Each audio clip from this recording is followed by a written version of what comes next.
చిన్నపిల్లలు తలనొప్పి అని ఏడుస్తుంటే నిర్లక్ష్యం చేయకూడదు. మనలో చాలా మందికి పెద్దవాళ్ళలో వచ్చే తలనొప్పుల గురించి మాత్రమే తెలుసు. కానీ పిల్లల్లో కూడా తలనొప్పి రావచ్చు. 5 నుంచి 14 ఏళ్ల మధ్య పిల్లల్లో 15 నుంచి 20% వరకు తలనొప్పుల బారిన పడతారు. వీటిని పిల్లల ప్రత్యేక తలనొప్పులుగా గుర్తించారు. కానీ ఇలా ఎందుకు వస్తాయి? ఇందులో ఎన్ని రకాల తలనొప్పులున్నాయి? ఎలా నిర్ధారిస్తారు? ఎలాంటి చికిత్స అవసరం అవుతుంది అనే ప్రశ్నలకు ఇప్పుడు వివరంగా సమాధానం తెలుసుకుందాం.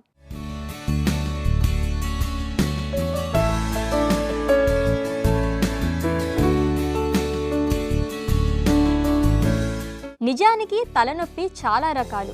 ఒక్కో దానికి ఒక్కో కారణం ఉంటాయి. కొన్ని నొప్పులు తల బాదినట్లుగా అనిపిస్తే మరికొన్ని చాలా రోజులుగా ఉండిపోతాయి. తలనొప్పులను ప్రాథమిక తలనొప్పులుగా, అనుబంధ నొప్పులుగా చూడవచ్చు. మైగ్రేన్ అనేది ప్రాథమిక రకపు తలనొప్పి. టెన్షన్తో వచ్చే తలనొప్పులన్నీ ప్రాథమిక రకానికే చెందుతాయి. ఇలా వచ్చే తలనొప్పులు తలలోనూ కణతల వద్ద నొప్పి కలిగిస్తాయి. కనీసం 10% పిల్లల్లో ఈ మైగ్రేన్ తలనొప్పి ఉంటుంది. తీవ్రంగా గుచ్చుతున్న నొప్పిగా ఉండి గంటల పాటు పిల్లలకి ఇబ్బందికరం కావచ్చు. ఒక్కోసారి వాంతులు కూడా అవుతాయి. రెండో రకం తలనొప్పులు ఇన్ఫెక్షన్లు, ఆందోళన, డిప్రెషన్, సైనస్ సమస్యలు లేదా మెడ లేదా తల దగ్గర కొంచెం ఒత్తిడి వల్ల రావచ్చు. కొంతమందికి పెద్ద పెద్ద శబ్దాలు వింటే చిరాకుతో తలనొప్పి వస్తుంది. ఎక్కువసేపు ఎండలో ఉండటం, కొన్ని రకాల ఆహారాలు సైతం తలనొప్పికి దారి తీయవచ్చు. ఆడపిల్లలో ఋతుక్రమంలో హార్మోన్ల మార్పు వలన మైగ్రేన్ రావడం కూడా సాధారణమే.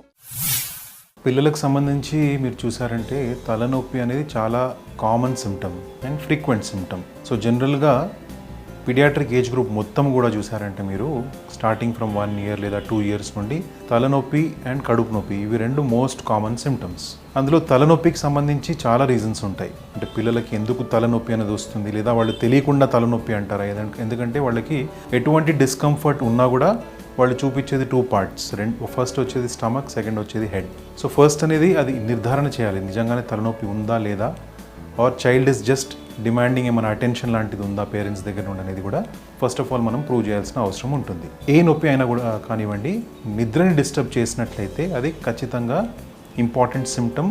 అండ్ ఆ సిమ్టమ్ని పీడియాట్రిషియన్కి చూపించి తగిన అడ్వైస్ తీసుకోవడము, తగిన టెస్టింగ్ చేయించడం అనేది చాలా చాలా important. First and most common reason తలనొప్పికి సంబంధించి మైగ్రేన్ అని అంటూ ఉంటాము. చాలా కామన్ టర్మినాలజీ అది మైగ్రేన్ అనేది.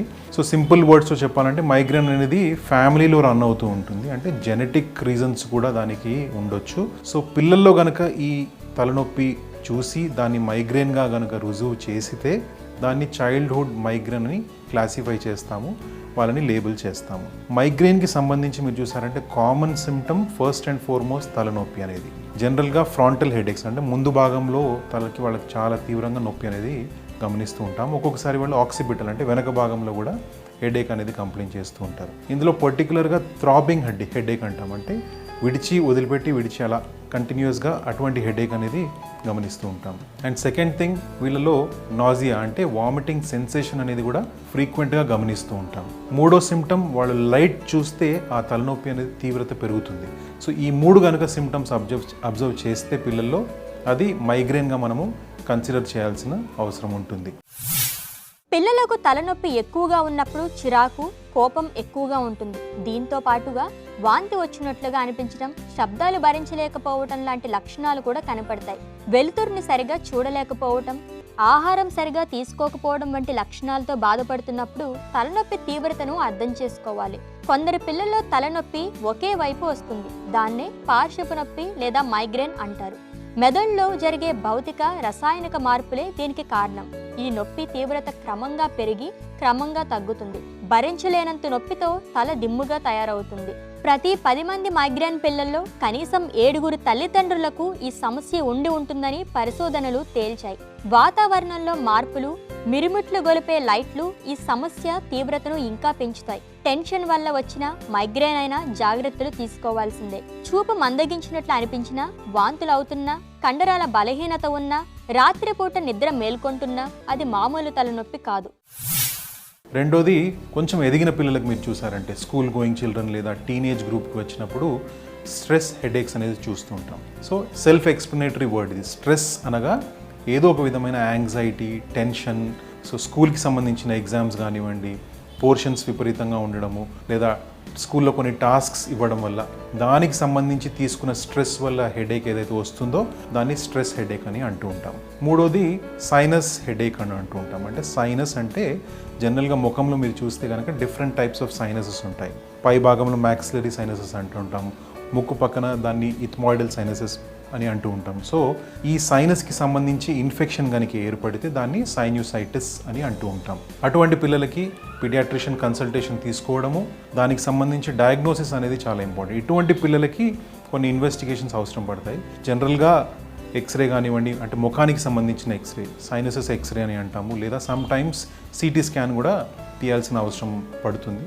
సైనోసైటిస్ అని కన్ఫర్మ్ చేసిన తర్వాత ఆ ఇన్ఫెక్షన్ తగ్గించుకోవడానికి దానికి తగిన మందులు వాడడము, దాని తర్వాత హోమ్ రెమెడీస్ కూడా, అంటే స్టీమ్ తీసుకోవడము, కోల్డ్ సబ్స్టెన్సెస్, కోల్డ్ ఫుడ్ కూడా వాళ్ళు తీసుకోకుండా ఉండడం, ఇటువంటి కొన్ని జాగ్రత్తలు కనుక వాళ్ళు పాటిస్తే ఈ సైనోసైటిస్ అనేది క్రానిక్ సైనోసైటిస్గా మారకుండా మనము కాపాడుకోవచ్చు. మామూలు తలనొప్పి అయితే మెడికల్ షాప్స్లో దొరికే మాత్రలతో సరిపెట్టుకోవచ్చు. టెన్షన్ వలన వచ్చిన తలనొప్పి అయితే తల కాస్త పైకి ఉండేలా పడుకోవడం, మెడ మీద లేదా నుదుటి మీద కాపటం పెట్టడం లాంటివి సరిపోతాయి. యోగా, ధ్యానం, ప్రాణాయామం కూడా పిల్లలకు మానసిక ప్రశాంతత ఇచ్చి తలనొప్పి తీవ్రత తగ్గుతుంది. తలనొప్పి ఎక్కువగా ఉన్నప్పుడు తగినంత విశ్రాంతి ఇవ్వాలి.